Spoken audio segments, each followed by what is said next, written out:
Hosanna. Let us wave our palms, greeting each other. Hosanna to the King. Hosanna in the highest. Blessed is he who comes in the name of the Lord. Today is Palm Sunday, and we celebrate this based on the Gospel's narrative of Jesus' entry to Jerusalem. People grabbed their palm branches to wave around and threw their cloaks before Jesus on the road. Today, we commemorate Palm Sunday as the start of Holy Week. The week ends with the celebration of Easter, and throughout this week, we mark the different events that led to Jesus' resurrection and Easter. This means that Palm Sunday is a kind of paradoxical celebration. The paradox is that we celebrate knowing full what came next in the story. After Jesus' triumphal entry is the Passion of Christ. I was talking with Graciela the other day, and we remember Mel Gibson's movie. What's the title?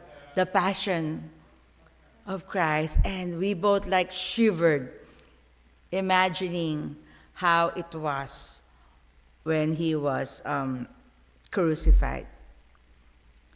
Jesus was rejected, betrayed, and crucified.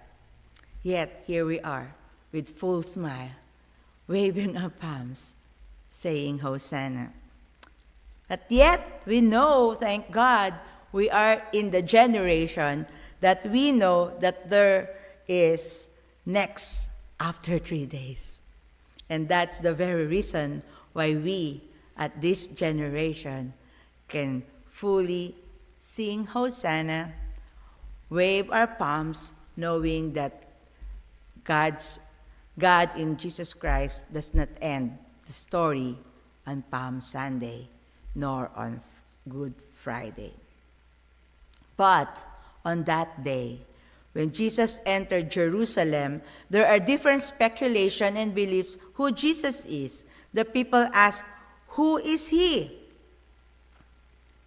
Who is Jesus? And maybe even the tone. Of course, we are reading a text, and it doesn't say what's the tone when the word was said, or when the question was asked, who is he? It could be curious, who is he? Why are there so many people here waving palms? Or it could be who do you think is he? Why it feels like he's coming as a king? Let's take a look at Matthew's account and find some answers to this question, who is he? Matthew chapter 21, verse 4 and 5 says, this happened in order to make come true what the prophets had said. Tell the city of Zion, look, your king is coming to you. He is humble and rides on a donkey, and on a colt, the foal of a donkey. Who is he? According to this text, Jesus is the fulfillment of a prophecy. Matthew 21, verse 5 is a direct quote of Zechariah 9, verse 9, showing that Jesus' entry into Jerusalem was not random, but the fulfillment of God's long-promised plan. At the heart of Zechariah chapter 9, verse 9 is the vision of a king coming to Jerusalem, a king who would bring peace and justice to the world. He would not arrive in pride or power, but riding on a donkey, the colt of a donkey, a sign of humility, gentleness, and grace. This was the manner of the promised Messiah's arrival. Who is he? Jesus is the King of Peace. In the Old Testament, many expected a warrior king like David.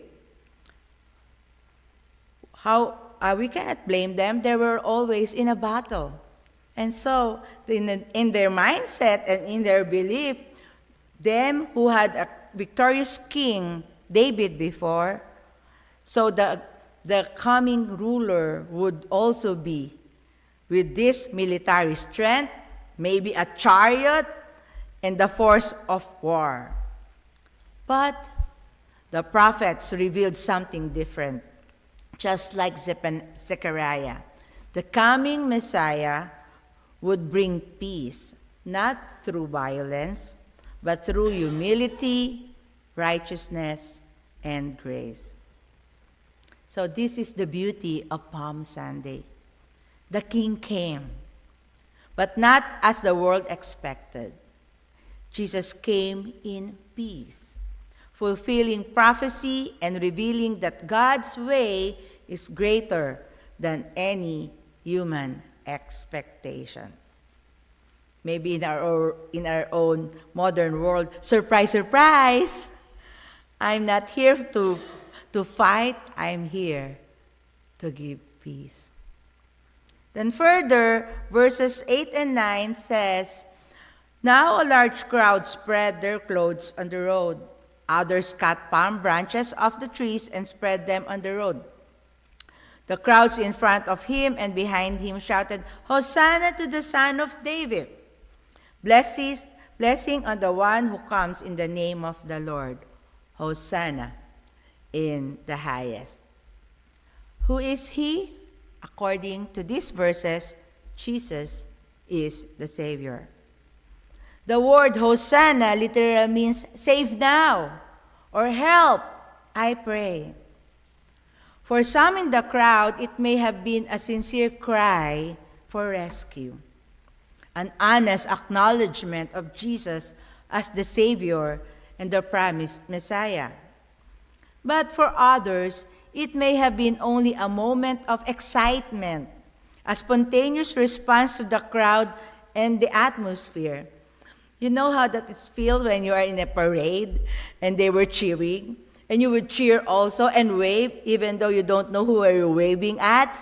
But because it's fun and everyone is happy, and you feel like, yeah, I'm happy too. But that's what makes Palm Sunday so sobering. Many of the same voices that shouted Hosanna in Jerusalem later cries out, "Crucify him," on Good Friday. Palm Sunday reminds us that it is possible to praise Jesus with our lips while still failing to recognize him with our hearts. The question is not only whether we can join the crowd in celebration, but whether we truly know who Jesus is. Matthew 21, verse 10 to 11 says, "When Jesus entered Jerusalem, the whole city was thrown into an uproar." And this is under Good News Translation. It says, "Who is he?" the people asked. "This is the prophet Jesus from Nazareth in Galilee," the crowd answered. So who is he? Jesus is the prophet from Nazareth in Galilee. Verse 11 was the direct answer people replied to the question, "Who is he?" They said, "Jesus is the prophet from Nazareth in Galilee." A prophet is someone regarded as an inspired teacher or messenger of the will of God.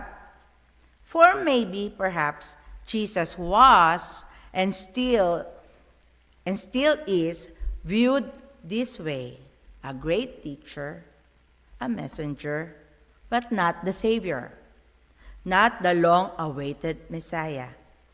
When Jesus entered Jerusalem, he was given honor, tribute, and a joyous welcome, the treatment of a king.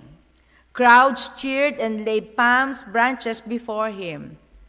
Those verses, "Hosanna in the highest, blessed is he who comes in the name of the Lord," which Mark has read in Psalms 118, these are songs of praise songs of worship, that was a psalm, given or is a tribute for a king. Crowds cheered and laid palm branches before him. Yet, at the end of the day, most saw him only as a rabbi, a teacher, someone wise and powerful, and perhaps a prophet, but still not the Messiah. The triumphant entry soon turned into a sorrowful exit. The same people who shouted Hosanna would later cry out, "Crucify him." They admired his teachings and marveled at his miracles, but they did not truly recognize who he was. They failed to see that he was the promised Messiah, the promised Savior. And so, what's the good news for us today? The good news is that no matter what others believe, the truth remains: Jesus is the Savior. And we could definitely and confidently say it today because we knew what happened after Palm Sunday.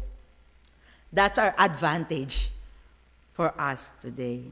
His resurrection on Easter Sunday proves that death cannot hold him. We have a risen Savior. Now, let me share with you a story. Maybe you know this about our founder, John Wesley. John Wesley was a Christian all his life. He is a preacher's kid. However, his experiences in Georgia, subsequent return to London, having to explain his actions to the authorities who sent him there, and his sense of failure caused Wesley to question his faith and standing as Christian. Nevertheless, he never stopped being a Christian. He continued his ministry. He continued his going to church. But thanks to his friend, the Moravian preacher Peter Bolher, Wesley received the support, counsel, and prayers he needed most at that low point in his life. Bolher helped Wesley receive his conversion at the Moravian Society meeting on the 24th of May, 1738. And in Wesley's journal, it says, or he wrote, "I felt my heart strangely warmed. I felt I did trust in Christ, Christ alone for salvation, and an assurance was given me that he had taken away my sins, even mine, and saved me from the law of sin and death." Wesley realized that Christ alone makes him acceptable to God. Christ alone redeems and restores his relationship with God. Salvation is a pure gift from God's amazing grace. Nothing he could ever do or say could earn God's love and acceptance. So, if we ask John Wesley who Jesus is, definitely his answer would be Jesus Christ alone is my Savior. And so, as we celebrate Palm Sunday, perhaps we should also pause and ask ourselves deeply this personal question: who is Jesus to me? Amen.